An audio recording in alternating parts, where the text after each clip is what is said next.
Hello everybody, and welcome to Session 3 of Module 3. Now Session 3 and Session 4 deal with cash. Session 3 deals with the cash flow statement. Now I know we went over quite a bit of that in Module 2, but we're going to continue on into a more deeper dive into the cash flow statement here in Session 3. And Session 4 is going to be the 30% cash rule. Now these two sessions, as you can tell, primarily deal with cash. And the reason being is I want to help you understand first where you're at in your cash position and how to get into a more secure spot on your cash position. Now we can do journal entries and accruals, and that's very important. But at the end of the day, a journal entry does not pay your vendor. A journal entry does not allow you the opportunity to take your family on a vacation. So that's why it is important we understand how the cash works, how to analyze it in your company, and how to build up those reserves to protect you and your company during downturns in the economy or competition from other competitors, whatever the case may be. So next, coming up, the Session 3 is cash flow statement, and then Session 4 will be the 30% cash rule. So let's go ahead and jump into the cash flow statement. Welcome everybody to Session 3, Module 3 on the cash flow statement. As I previously indicated, we've gone through this pretty heavily in Module 2, but we're going to continue on and get down into more of the finite things within the cash flow statement, again, to help you be able to analyze not only the statement, but the effects in your company. Now, obviously we're hitting the cash flow statement, and the areas that we're going to hit, I don't mean to sound like a broken record, but we are going to hit the cash from operations, investing, and financing, and we're going to do the ratio, the cash flow return on sales. Again, this is a key ratio because it allows you to identify how your sales, what are you generating cash from on your actual sales. It may sound kind of mundane, but when you see the ratio and how it works, it'll be one of those eye openers for you within your business. Now, cash flow worksheet, again, see the template that we have, and I'll jump back into the template here at the end of this presentation, but as you're looking at this, understand how that cash flow worksheet works. And utilize that template to gain an additional understanding of how cash flows through your balance sheet. Like I said, use that worksheet and play with it. Keep playing with it. Change the numbers on the balance sheet. Make sure if you're doing that, your balance sheet still balances. I would suggest you make a copy of the template so that you keep kind of a master copy. But then with that copy, go ahead and change some of the numbers on the balance sheet, and then see how it flows through on the worksheet. Again, it's really so you can understand how the effects on the balance sheet affects your overall cash positions. And like I said, the cash flow worksheet and the cash flow statement is one of those statements that even first, second year students out of college with accounting degrees struggle with. So go ahead and play with it. Don't get over too complicated. Don't try to put in a whole bunch of different accounts. We really just want you to just see the basic understanding of how it flows through. And once you have that basic understanding, as your company grows and your balance sheet grows, you'll start to just be able to identify, even though it may be a new account, maybe a complex account, you'll still be able to generally understand how does that affect my cash flow from the statement. So obviously, cash from operations, like I said, I'm gonna beat this one consistently. I want you to have this memorized, front and back. This is the most important number in your business outside of net income. It truly tells you, are you funding your operations? Again, I can't stress that enough. Also, if you are a startup, take this with a grain of salt. Your first year, you're probably going to be in the negative, maybe even your second year. Don't get discouraged. Just keep an eye on it, and so you understand where your cash is going. Once you get to your third year, that's when you should see a change. So your first year is probably going to be a negative. Just be resigned to that. It's probably going to be a negative when you're first starting out. Just focus on year 2, you get that negative down, or you make it closer to a positive. That's kind of one of your goals. Okay, I want to make sure that yes, I'm probably going to still be putting out more cash than I'm bringing in, but I want to reduce that so that then when you get to year 3, you flip it, and now you're having positive cash from operations. Now, if you have positive cash from operations when you first start out, man, kudos to you. That's a very hard thing to do. So if you're doing that, you are rocking and rolling on your service. So if you're doing that in your first year, so keep an eye on your goal, on where you want to wind up on your business. That's kind of my next little suggestion on that. If you're in that position, if you're one of the lucky few who's in that position. So cash flow investing. Again, remember we have our three sections. We have our operations, investing, and financing. Now the investing section will be where you pay for fixed assets. So this is cash you actually paid out. Now if you purchase a fixed asset with a note, so let's say you bought a Ford pickup truck for your business, and you bought it on credit at the Ford dealership. Well, you didn't pay any cash on that, and that's actually called a non-cash transaction. So it's this section of cash from investing is only when you're dealing with fixed assets, it's only for actual cash you paid for the fixed assets. Now, if you bought the truck, in that example with a note, and then you made payments on the note, those payments on the note are going to go into the financing section. We'll cover that, but this section where you see fixed assets, that's only for anything that you paid cash for. Proceeds from the sale of fixed assets. So if you sell a fixed asset, such as that Ford truck, let's say you had an older one, and you sold it, whatever cash proceeds you got will come into this section. Now, you may be asking, okay, well, where does my gain loss go? If I sold the truck for $1,000, but it still had a depreciable value or net book value of $2,000, so I have a loss of $1,000. Where do I book that? That actually goes up against your operations, and if you recall, that's kind of up there in the depreciation area. So, and here, any cash you get for the sale of a fixed asset will go in this section. Now, if you buy any investments, again, this is cash flow from investing, so that's kind of the main genesis of this is anything you buy for an investment, such as mutual funds, bonds.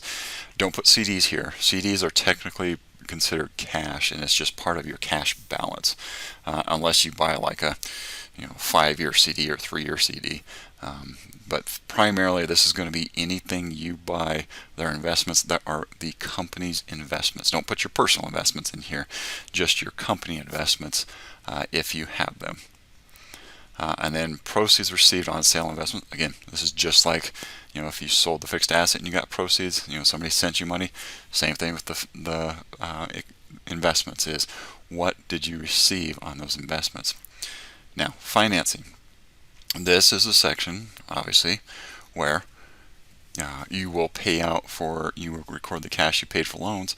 This is also where you're going to put in any cash you pay for distributions or dividends. So most of you, I'm assuming, are either a partnership or S Corp. So you are flow through entity, and to get money out as an owner outside of doing a salary is to do distributions.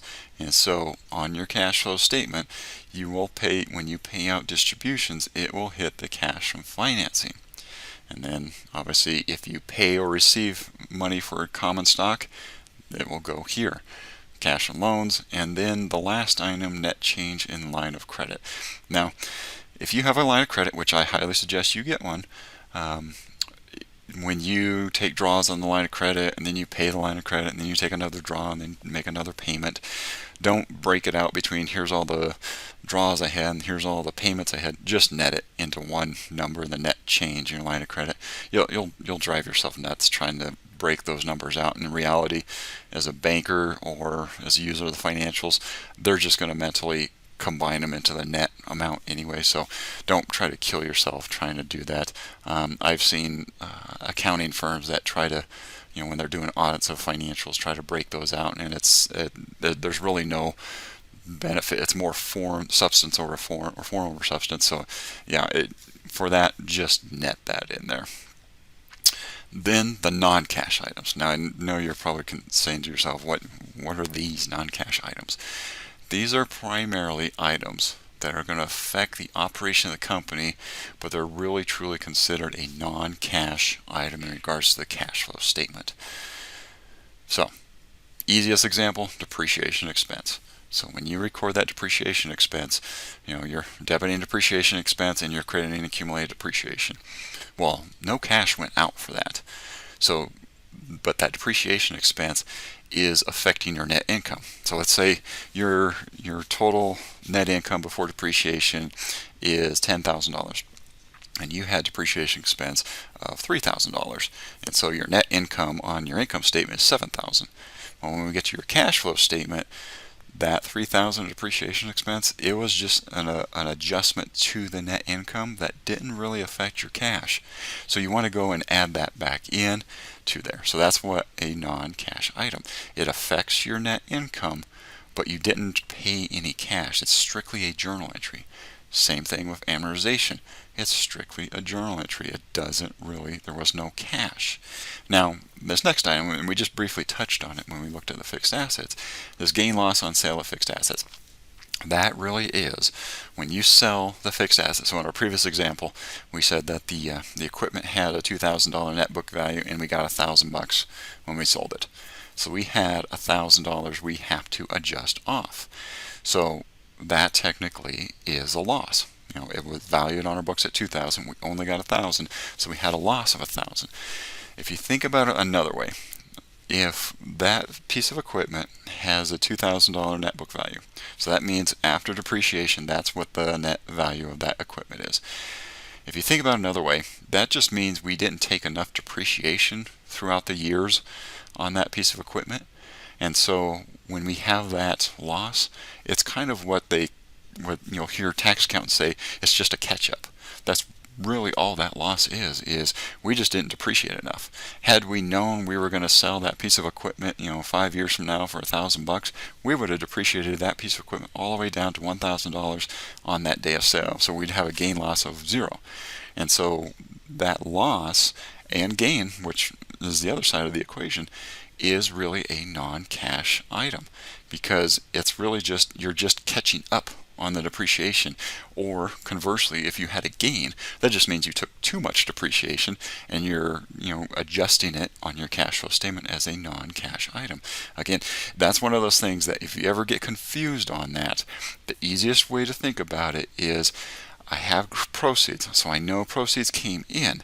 What's my gain loss? Whatever it is, it's going to go up in my operations, and it's going to be, if it's a loss, you're going to add it back, because think of it as an expense, and if it's a gain, you're going to take it out, because it's really just a book entry. Your cash that you got is going to be down in your investing area. Now, that is an area that even first-year staff in public accounting tend to struggle with. So if you start looking at that and you start struggling at it, don't fret. I mean, there are people with accounting degrees and had 150 credit hours in college who sometimes struggle with that. So again, that's the beauty of that worksheet I gave you, is so you can kind of play around with situations and see how it works, and so it makes it easier to see the flow of everything. And then the last item I put on here for this non-cash expense are foreign currency exchange. So I don't know how many people listening to this have foreign currency exchange, but more or less what this is if you had a change in the value of, if you're selling on the euro, but you got to change it back to American dollars, you have that exchange difference there.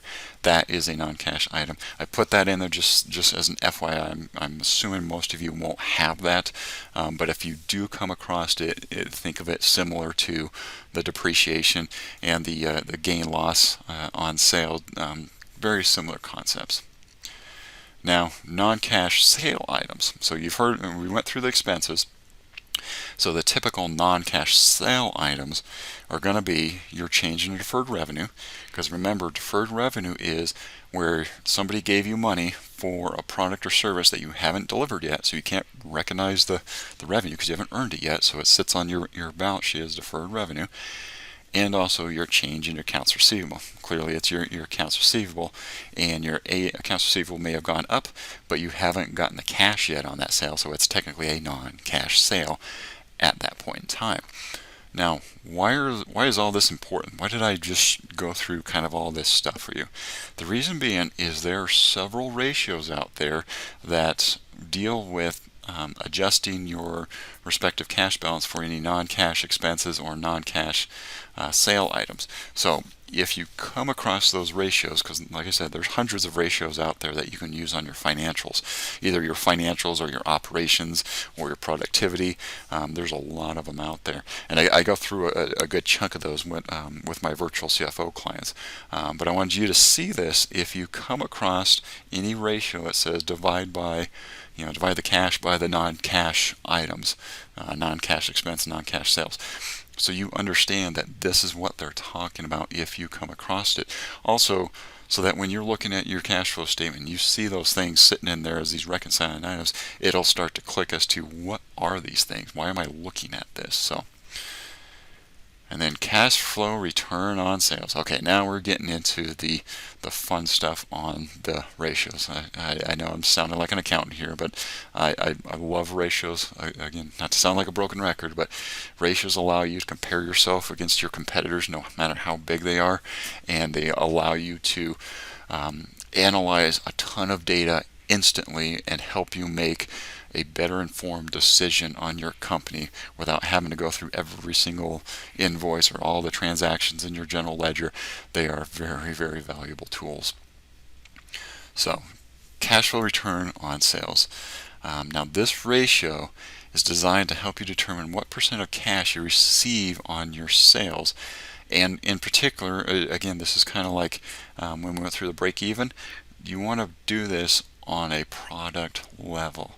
I know that may sound kind of daunting at first, so if it is, at least do this on a company-wide level so you get comfortable with the respective calculation. But once you get comfortable with that and you start fine-tuning your accounting records to a product level, this conversion is valuable because it helps you. Because what this conversion does is it allows you to identify the products that truly are profitable from a cash flow standpoint. Again, like I indicated in the intro, a journal entry is not going to pay your employees. Cash is going to pay your employees. So if you have a better idea what products are bringing in the best cash or the most cash for you, the better it is for you. And again, this helps you identify. You may have a product that has a ton of sales, but in reality it just is not producing what you want it to produce. And so that's how this goes through. And again, sometimes this is called a cash conversion efficiency ratio. And that's a big, huge tongue tie-in mouthful there, but I just want to let you know, if you hear that term, that's also what this is referring to. So let's go ahead and let's jump into the cash flow statement and look at, first let's play around with the worksheet real quick so we kind of go back and get a refresher on that. Then we're going to jump in and we're going to look at this ratio, and I'll come back to the slide when we're looking at that ratio, but I wanted to just hit this real quick so you saw that. But let's go ahead and jump into the worksheet real quick, and let's go ahead and let's play with some numbers in that.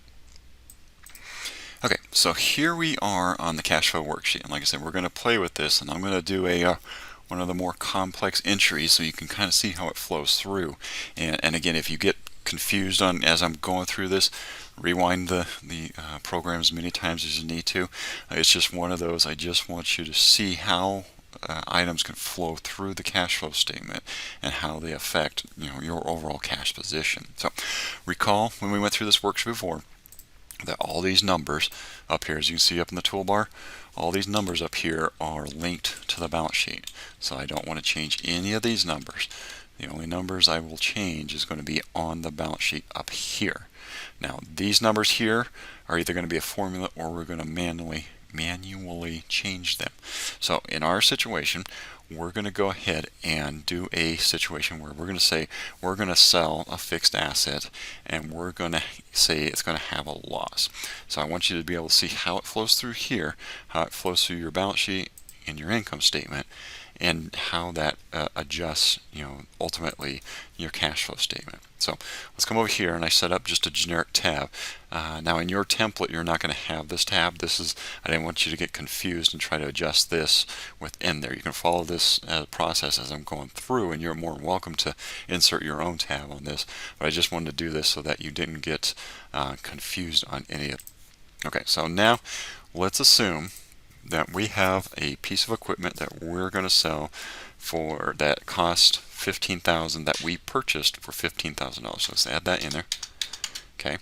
Now let's say when we get ready to sell it, it only had accumulated depreciation of $10,000. So it wasn't fully depreciated on our books when we sold it. So let's go ahead and say $10,000.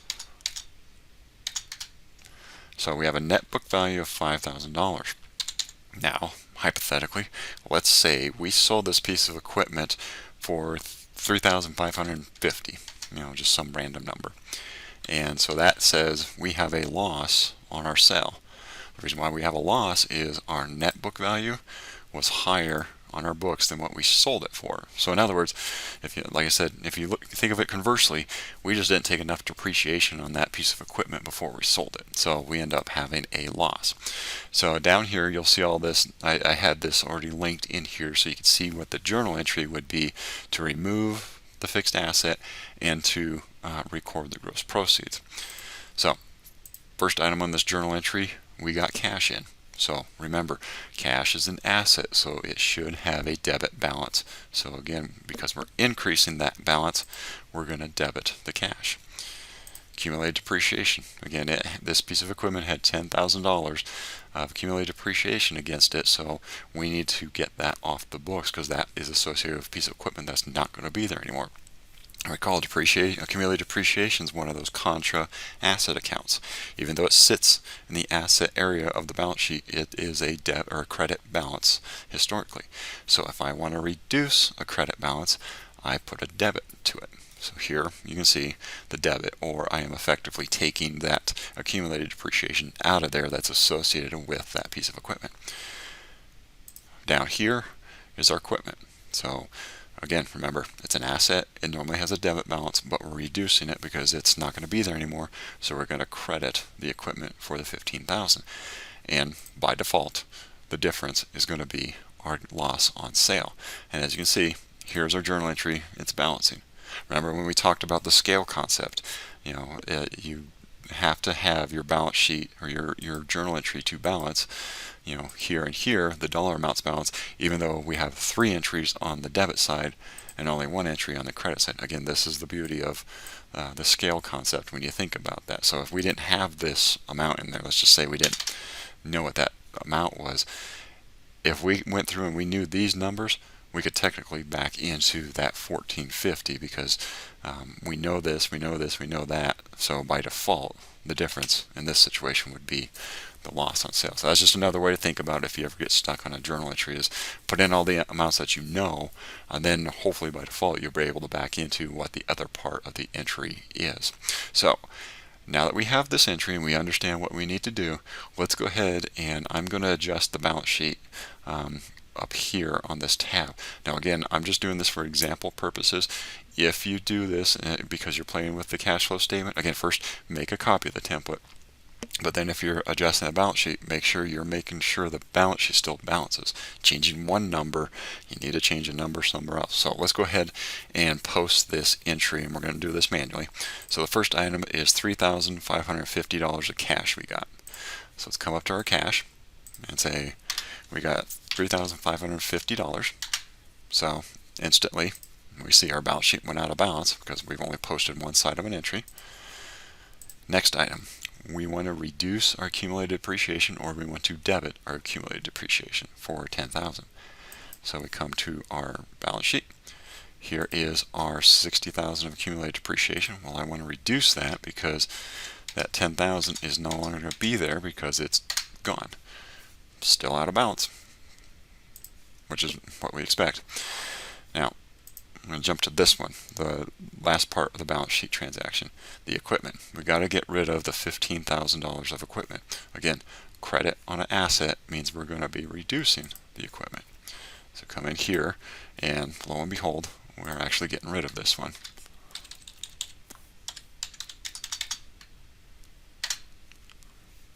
And you see we're still out of balance. Well, it's because we still have one more part of our journal entry to post, and it's this loss on sale. And this loss on sale is hitting the income statement. So we need to go to the income statement and put in $1,450. So here on the income statement, loss on sale, we'll put in $1,450 because that's what our loss was. So let's go back over to our balance sheet, and now it balances. So our journal entry that we calculated is right here, and it's balancing through. Now the session's really not going over journal entries, but I just wanted to show you that so that now we can go to the cash flow statement or the cash flow worksheet and start doing this particular adjustment. So now we're in a cash flow worksheet, and again, all these numbers are linking in. I didn't change any of this, even though I went through and I changed our cash balance. So now our ending cash in 2018 is now $40,215. You come over here, $40,215.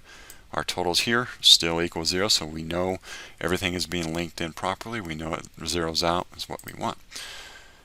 However, if I scroll down here, look at this. Remember how we said that this column here is to net out the differences here all the way down? Well, our fixed assets is now out of balance or not reconciled by $5,000. And I'm guessing if we come over to our cash flow statement, yep, sure enough, cash flow statement is not equaling the balance per the balance sheet. So again, this is the beauty of this worksheet, is you want every single one of these to equal 0 as you're adjusting it. So in our situation, remember, we now have two items that are affecting the fixed assets on the cash flow statement. The first is we got cash proceeds from the. So we know this depreciation expense hasn't changed. We still have expense of that, and we still purchased a fixed asset for $15,000. But now we have that cell we need to somehow account for. So first, remember from our slide, cash proceeds go into the cash flow investing. So let's go ahead and put in our cash proceeds. Remember, we got $3,550 because remember, this is going to be a positive sign because it was cash that came in to us. So we always want to make sure in here that that's a positive sign. Well, now I'm still out of balance. But oddly enough, I'm out of balance by the loss on the sale. So that's what tells us. Remember how we talked about the non-cash items that come through?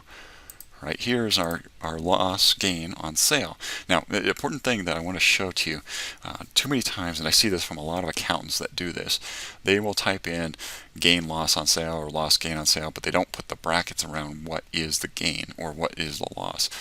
Always put that in there, because if you just put in loss / gain, you don't put these brackets around one or the other, it gets confusing if you're quickly looking at it to identify, well, is that a loss or is that a gain? It just says loss / gain. You don't know, it could be a bracket and it could be a loss. It could be a bracket, it could be a gain.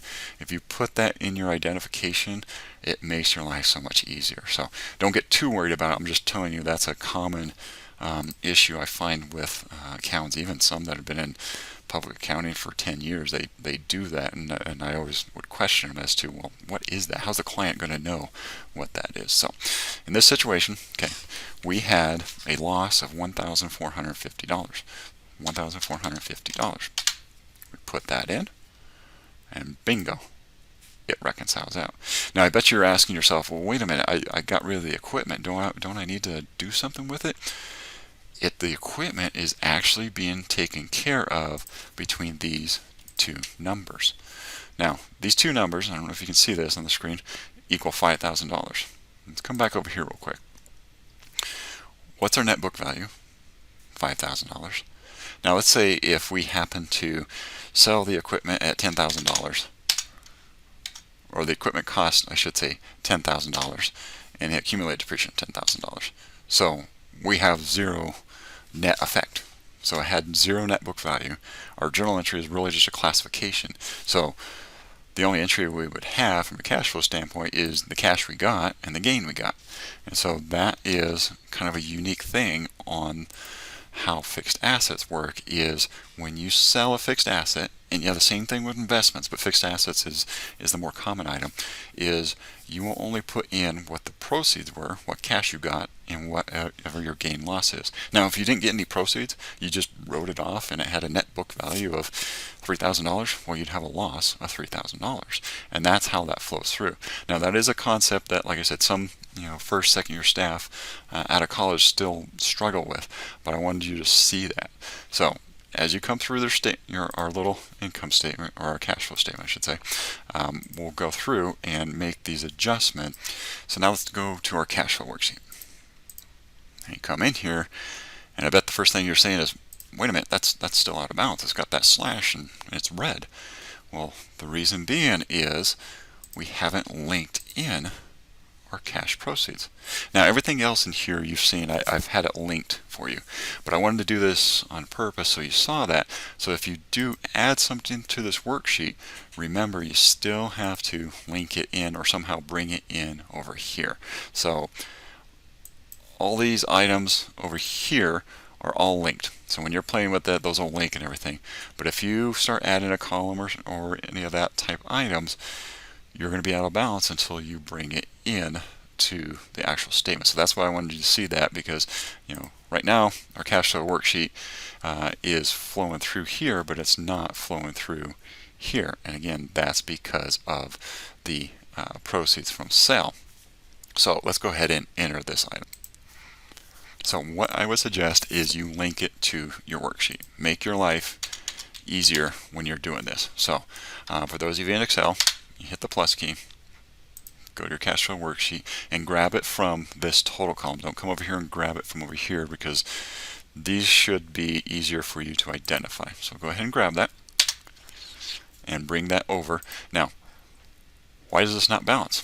And I purposely did this on both this and this worksheet, and maybe you'll see it real quickly, but you see this number and that number, they don't equal 15,000. It's actually going to be 11,450. So again, that's something I want you to see when you're going through this is, if you add a row into Excel, remember, if you add it, the formula is not always going to catch it.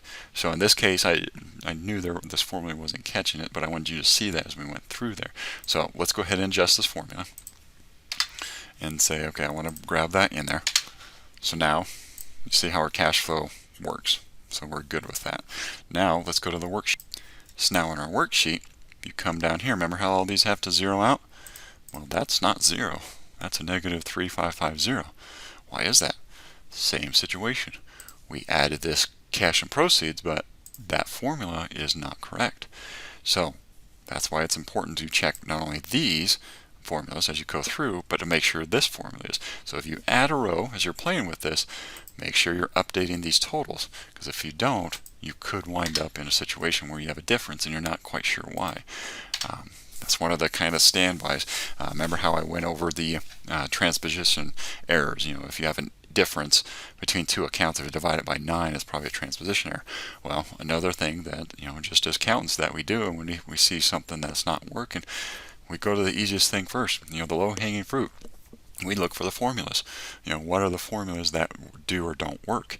Because sometimes, we get so concentrated on putting this stuff in there that we forget to just check the formulas.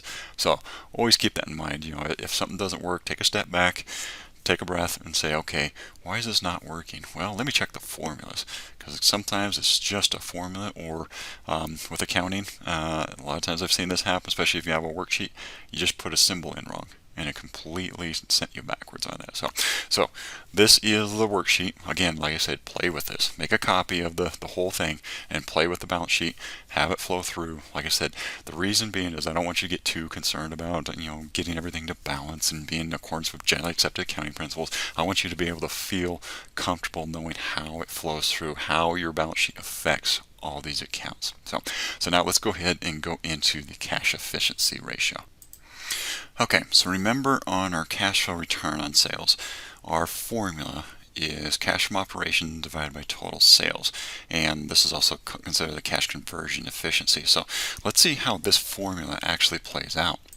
So here I have just kind of generic numbers, and actually these numbers come from the cash flow statement that we just saw on the core statement. So this is where those actually come from.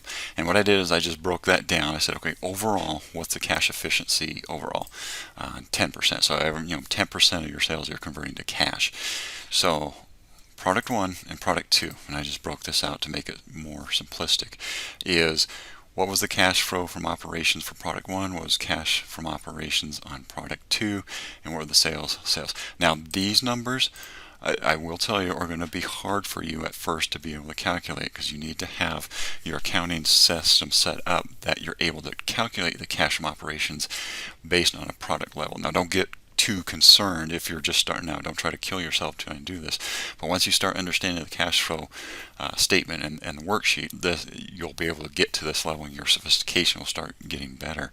And again, this is what I do with my virtual clients, is I help them break this down, because as you can see in this example, product 1, they have $330,000 in sales. And product 2, they only have $18,600 in sales.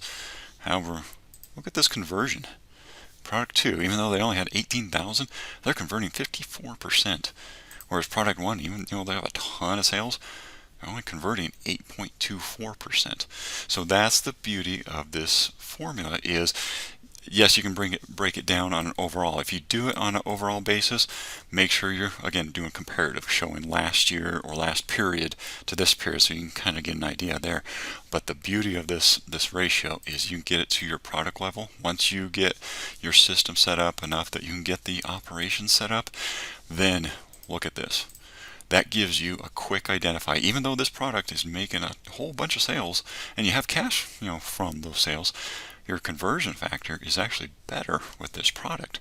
So that might be a management decision. Hey, I want to focus more funds or more resources into this product, because hey, look at this, my realization is a heck of a lot better here than it is here. So again, that's the beauty of this ratio. So that concludes the cash flow section of session 3, and we're now going to jump into session 4.